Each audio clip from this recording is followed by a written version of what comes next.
I smiled at him across the dinner table for 6 more weeks. I laughed at his jokes. I packed his lunch. I kissed him goodbye every single morning at 7:45, right before he backed out of the driveway and drove 11 minutes in the wrong direction to see her. He thought I didn't know. That's the part I need you to understand before anything else, because everything that happened after only makes sense once you get that. I wasn't blindsided the day I found out. I was blindsided the day I found out and decided not to say a word. 6 weeks, 42 days. I counted every single one of them. I smiled, and I planned, and I gathered, and I waited. Because the woman who screams and throws his suitcase off the balcony gets 15 minutes of satisfaction and a messy police report. The woman who says nothing gets everything. By the time I was done, he didn't just lose me. He lost his job, he lost his best friend, he lost the respect of every single person who mattered to him. And the worst part? He handed me every piece of ammunition himself. He just never noticed I was collecting it.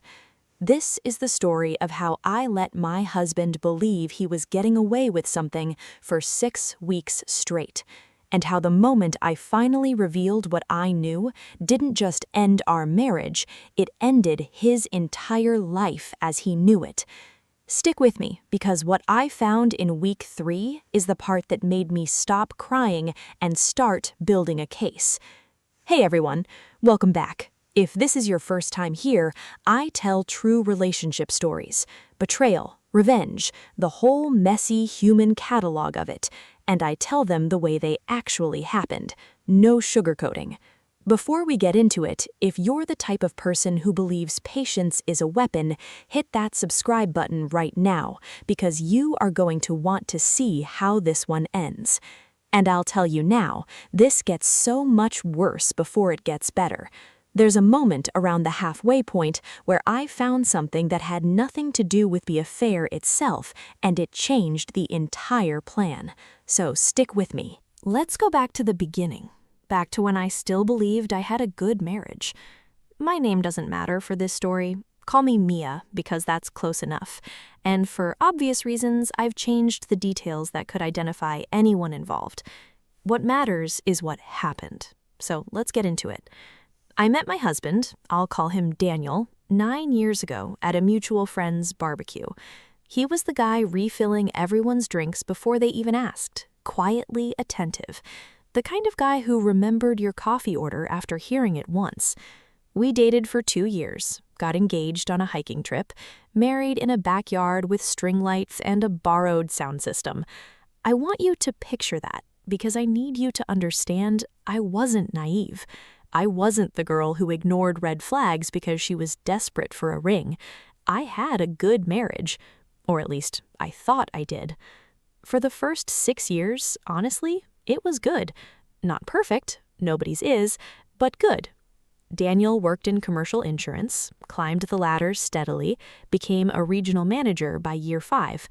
I ran a small marketing consultancy from home, which gave me flexibility, but also gave me something else I didn't realize would matter later. Time. Time to notice patterns. Time to pay attention.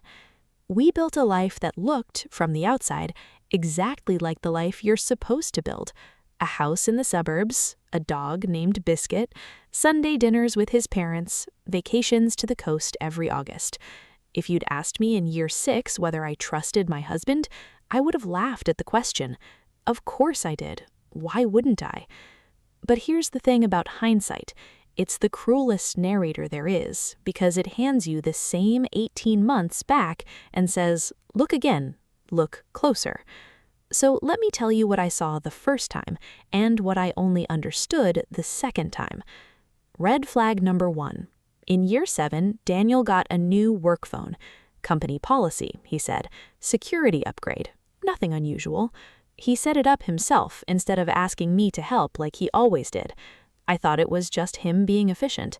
I didn't think about the fact that from that day forward, I never saw a single notification pop up on his lock screen again. Red flag number 2. He started going to the gym at 5:45 in the morning. Before, Daniel wouldn't get out of bed before 6:30 for anything short of a fire alarm. Now he was up in the dark, dressed, gone, back by 7:15, showered a second time before work. I remember thinking, good for him, he's finally taking his health seriously. I actually complimented him on his discipline. Red flag number 3, and this one still makes my stomach turn when I think about it. He started being nicer to me. Not colder, nicer. He brought home flowers for no reason. He planned a surprise weekend trip to celebrate absolutely nothing. He told me he loved me more often, in that specific way people do when guilt is doing the talking instead of love. I didn't know it then, but every single one of you watching this probably already knows exactly what that pattern means, because you've either lived it or heard it 100 times on this channel. The guilty ones don't get colder right away. They overcorrect. They compensate. They perform the marriage they're actively destroying. I want to introduce one more person here because she matters later. My sister, Claire. Claire had been divorced once already, badly, and she had this radar for dishonesty that used to almost annoy me. 3 months before everything came out, Claire came over for wine night and watched Daniel come home from his gym session, kiss me on the forehead, and disappear upstairs to shower. She waited until he was out of earshot and said, "Does he always shower twice a day now?" I laughed it off. "He's just being healthy, Claire." She didn't laugh back. She just looked at me for a second too long and said, "Okay, just keep an eye on things. That's all I'm saying." I didn't keep an eye on things. Not yet. Because that's the other cruel thing about a good marriage. It makes you generous with your trust in exactly the moments you should be spending it more carefully. Let me give you one more scene, because this is the one that haunts me the most in hindsight. It was a Tuesday in early spring. Daniel came home late from what he said was a client dinner. He smelled like a different cologne, not his, and when I asked him about it, half joking, he said the restaurant had one of those diffuser things in the bathroom. I remember accepting that explanation completely, not a flicker of doubt. That night, lying next to him in bed, I actually thought to myself, I am so lucky. I have the good one. I have the guy who still tries this hard 9 years in. But what happened next, I never saw coming. Because 2 weeks after that Tuesday night, I opened our shared banking app to check on a grocery budget line item, the most boring, mundane task imaginable, and found a charge that didn't belong. A hotel, 40 minutes from our house, on a Wednesday afternoon when Daniel was supposed to be at a training seminar in a different city entirely. I stared at that charge for 11 straight minutes. I know because I checked the time on my phone before and after. 11 minutes of my whole body going cold while my brain tried every single explanation that wasn't the obvious one. A work thing, a colleague crashing, a booking error. I wanted so badly to believe any of those explanations. That's where the first part of my story ends for me, the version of my life where I still believed the story I'd built for 9 years. Everything after that hotel charge is a different story entirely, and I promise you what I found when I actually started digging was so much worse than one hotel room. Let's get into it. I didn't confront him that night. I want to be honest with you about why, because I think a lot of people watching this would have done the same thing and felt crazy for it. I was scared. Not of him. Daniel was never physically threatening, not once in 9 years. I was scared of being wrong. I was scared of blowing up my entire life over a hotel charge that might have a boring explanation, and then having to live with the fact that I'd accused my husband over nothing. So instead, I did something that surprised even me. I closed the banking app. I made dinner. I asked him how his day was, and I started paying attention like I had never paid attention to anything in my life. 2 days later, I found the second one, another hotel charge, this time a different property, same general area, same pattern, a weekday afternoon, hours he claimed to be somewhere else. That's when I stopped hoping for a boring explanation and started building a file. I want to pause here because I know a lot of you are yelling at your screen right now saying, just ask him, just look at his phone. And believe me, I understand that instinct. But here's what 9 years of marriage and one very smart divorced sister taught me. The moment you confront someone with incomplete evidence, they get the chance to build a better lie. They get time to cover their tracks, delete the messages, coach the other woman on her story. If I was going to do this, I needed the whole picture first, not pieces of it. So here's what I actually did, and I'm telling you the specifics because knowledge is the entire engine of this story. I requested our full bank and credit card statements going back 8 months. Easy to do since several accounts were joint and I had every legal right to see them. I started a private note on my phone, dates and amounts only, nothing incriminating if he ever saw my screen over my shoulder. I found a pattern of charges at a boutique gift shop downtown, small purchases, $20 to $60, always on days he claimed long client meetings. I found a subscription to a florist delivery service I had never received a single flower from. I found, buried in a shared cloud photo backup neither of us ever checked, 3 photos that had synced automatically from his phone, time-stamped, geotagged, and absolutely not photos of a client meeting. I want to tell you exactly how I felt looking at those photos, because I think it's important. It wasn't rage, not yet. It was this strange, hollow, floating feeling, like I was watching my own life happen to somebody else, like I'd stepped outside my body and was reading a stranger's diary. Then I saw her face in one of the photos and the floating feeling snapped into something else entirely. Her name, I'll call her Whitney, worked at Daniel's company. Not on his direct team, but close enough that they crossed paths constantly. Younger than me by 6 years.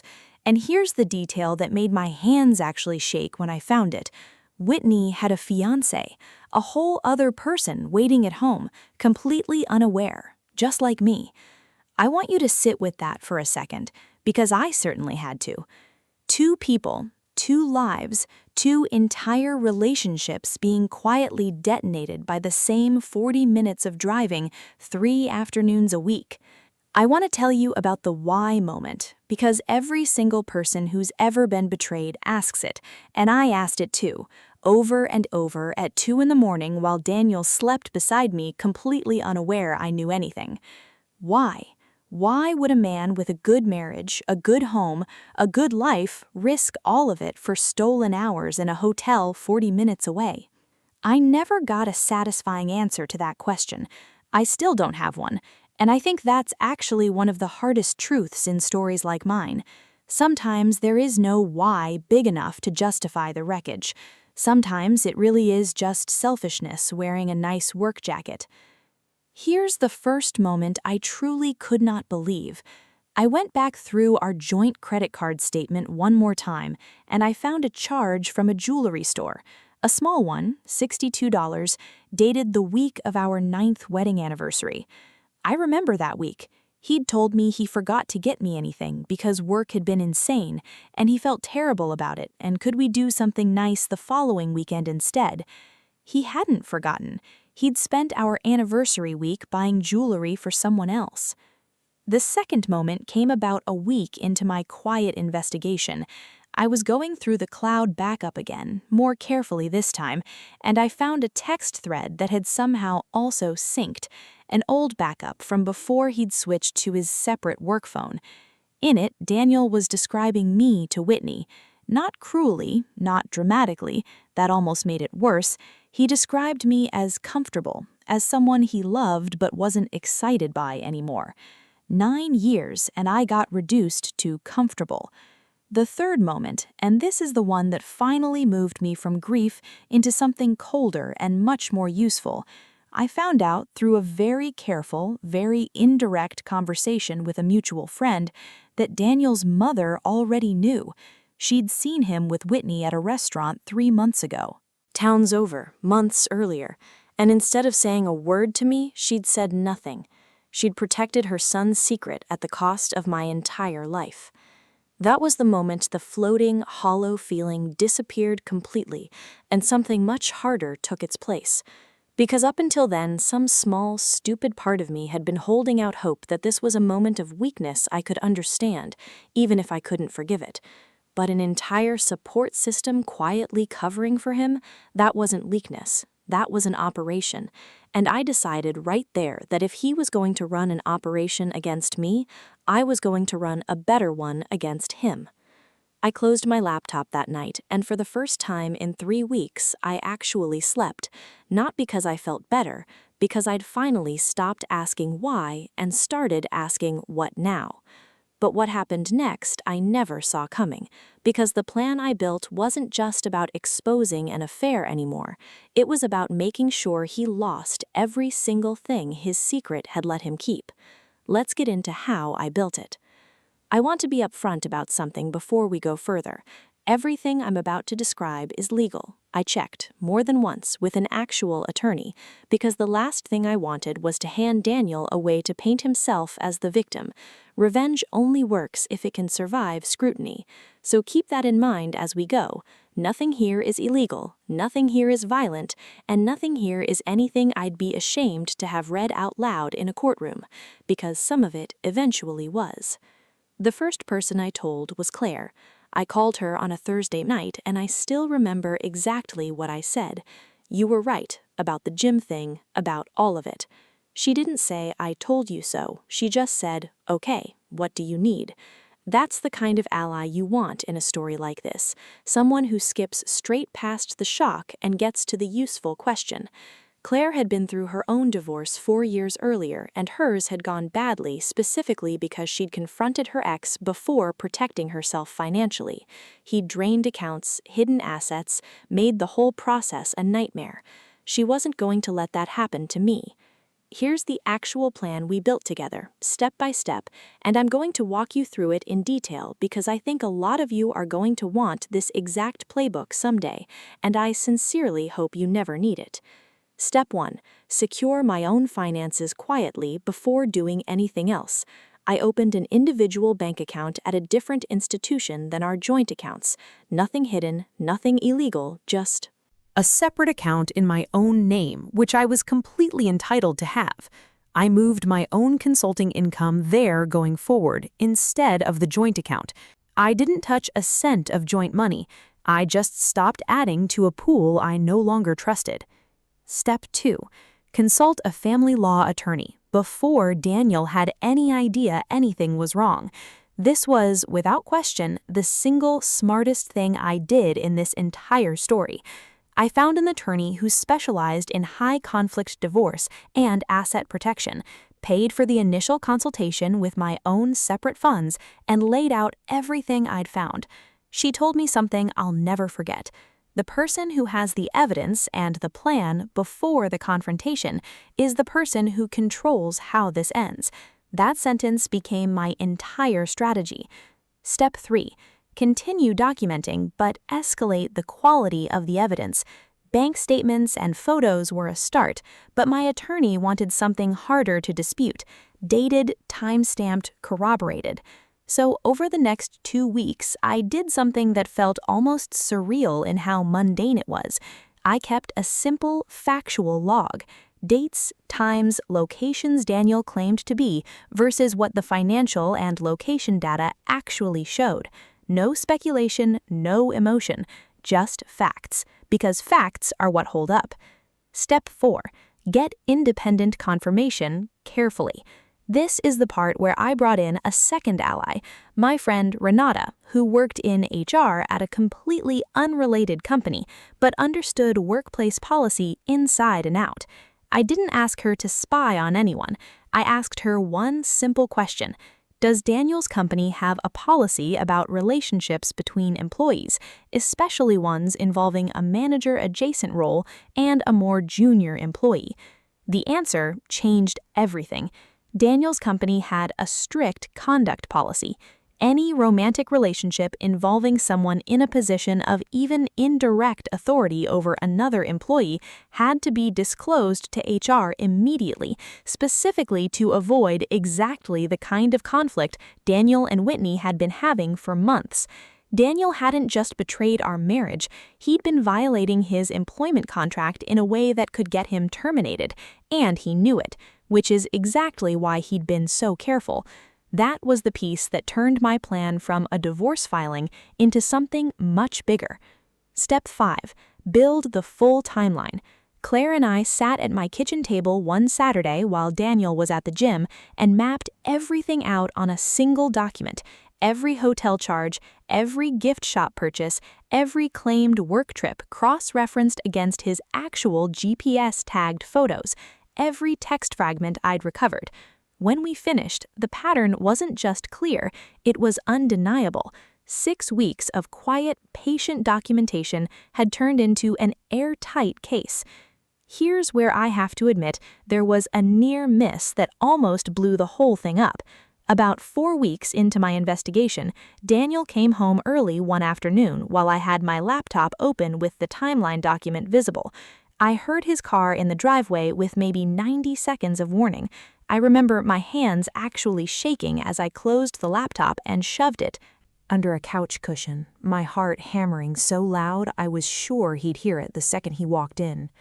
He came in, kissed my forehead, that same guilty, overcompensating kiss I now recognized for exactly what it was, and asked what I was up to. I said I'd been paying bills. He believed me completely, because why wouldn't he? He still thought I didn't know. That near miss taught me something important. I needed a better system. So Claire helped me set up a private, password-protected folder that synced to a device Daniel never touched. And from that point forward, I never worked on it in a room he could walk into unannounced. By week 5, my attorney and I had a full strategy. I wasn't just going to file for divorce. I was going to file with a complete, documented case for infidelity and financial misconduct, because it turned out several of those hotel and gift charges had come out of joint funds without my knowledge or consent, which mattered enormously for how assets would eventually be divided. I was going to make sure Daniel's employer received a properly documented, factual disclosure about the policy violation, not out of spite, but because it was true. It was relevant, and frankly, it was going to happen with or without me the moment this became public. And I was going to choose the exact moment of confrontation myself, instead of letting him control it. That last part mattered more than anything else. For 6 weeks, Daniel had been the one controlling the story.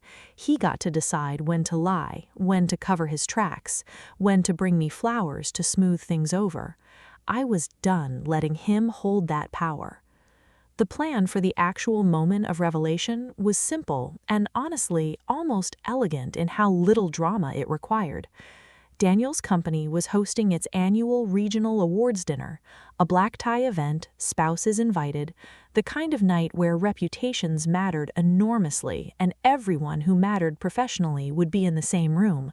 Whitney would be there too. So would several members of HR and upper management. I decided that was the night.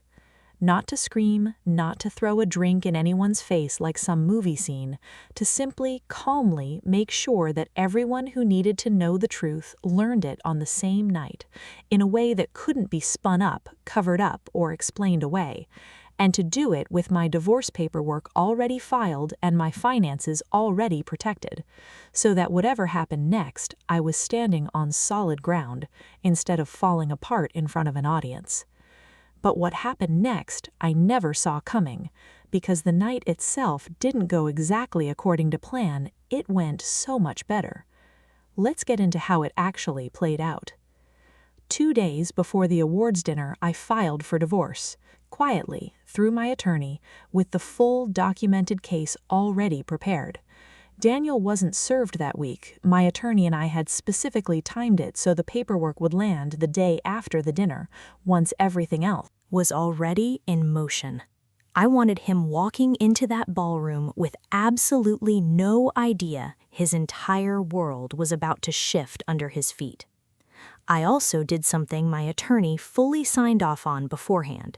I prepared a short, factual written summary of the company policy violation, dates, no accusations beyond what the documented evidence supported, ready to be submitted to HR's official ethics reporting line the following business day, regardless of how the dinner went.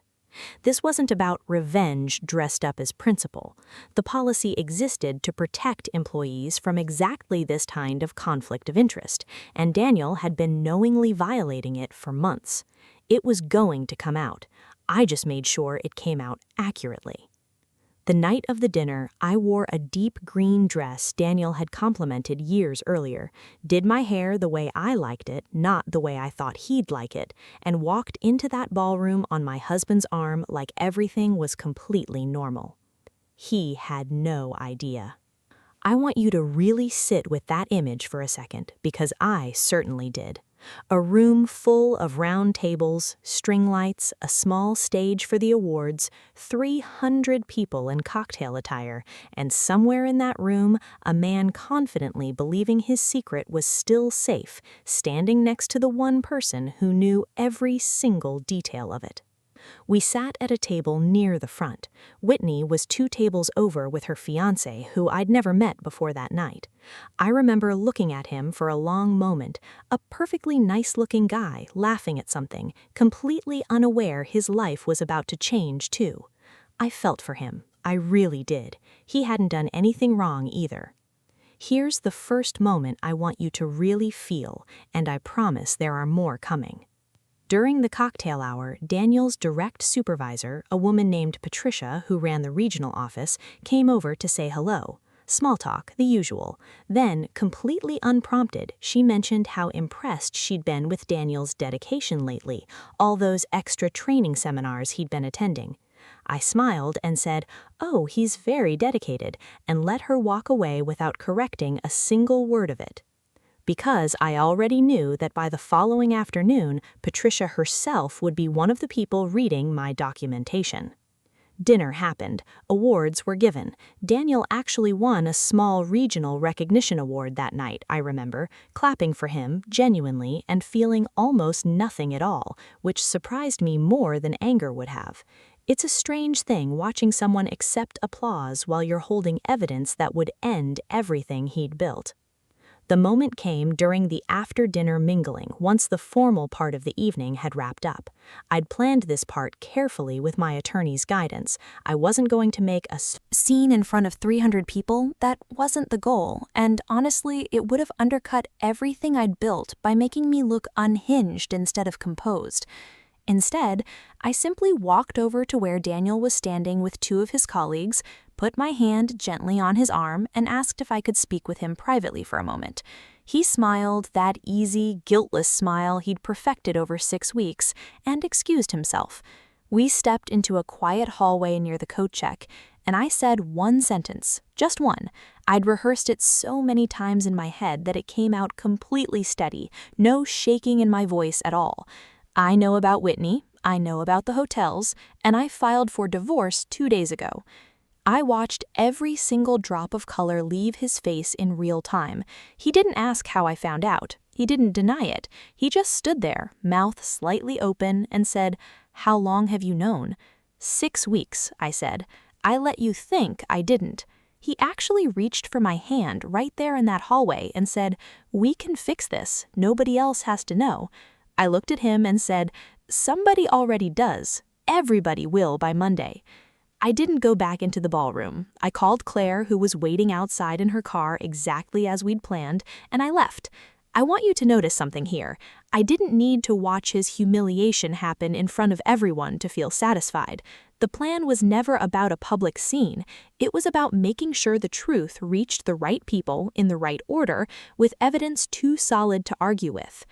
Here's what unfolded over the following 2 weeks, and this might be the biggest moment of the whole story. Monday morning, my documentation went to HR's ethics line exactly as planned. Patricia, the supervisor I'd smiled at over cocktail shrimp 2 nights earlier, personally led the review. Within 8 business days, Daniel was terminated for violating the company's conduct policy, a policy he had signed and acknowledged in writing when he was promoted into his managerial adjacent role.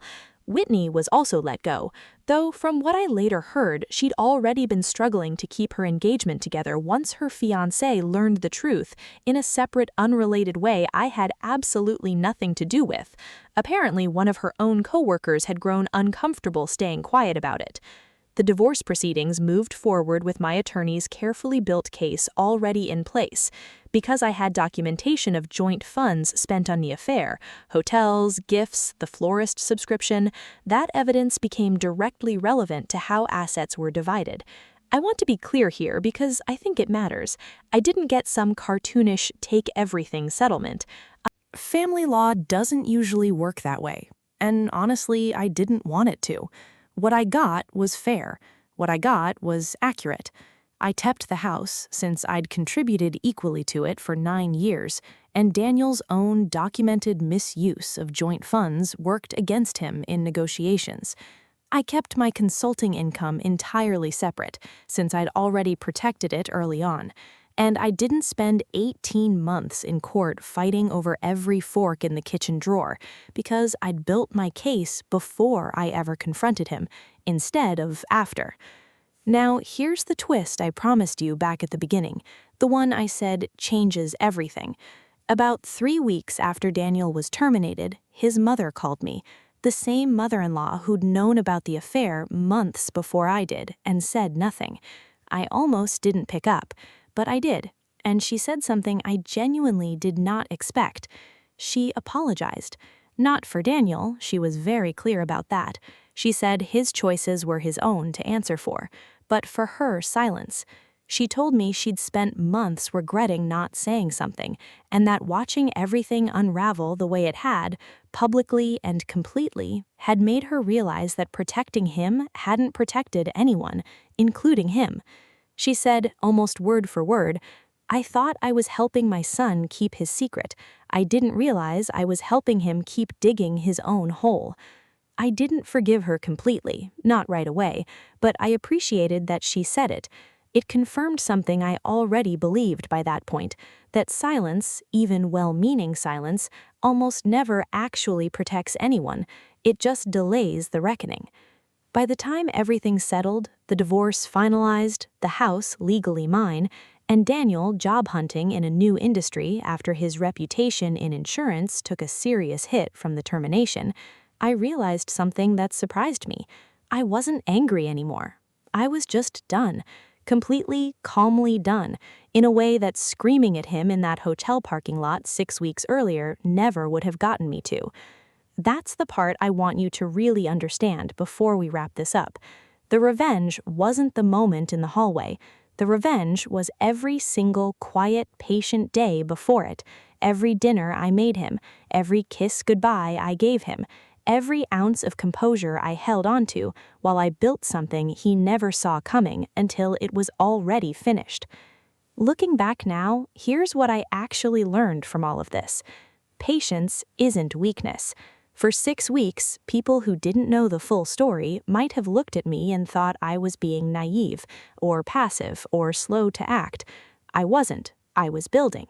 There's a real difference between staying quiet because you're afraid and staying quiet because you're preparing, and only you really know which one you're doing. I also learned that the best revenge almost never looks like revenge from the outside. It looks like paperwork. It looks like a calm hallway conversation. It looks like a woman calmly leaving a party instead of throwing a drink. The most satisfying outcomes I've ever heard about, and I've heard hundreds of these stories at this point, are almost never the loud ones. They're the ones where someone built their entire foundation before they ever said a single confrontational word out loud. And I learned that people who protect secrets, even out of love or loyalty, are rarely actually protecting the person they think they're protecting. Daniel's mother thought she was shielding him. All she did was give the story more time to grow teeth. If you made it this far, I want to know, what would you have done differently? Would you have confronted him the night you found that first hotel charge? Or would you have done exactly what I did and waited until you had everything? Let me know in the comments below. I read every single one, and honestly, some of the best stories on this channel have come directly from things you've shared down there. If this story kept you watching all the way to the end, do me a favor and hit subscribe if you haven't already, because I've got dozens more stories just like this one, and you do not want to miss what's coming next. Thanks for watching. I'll see you in the next one.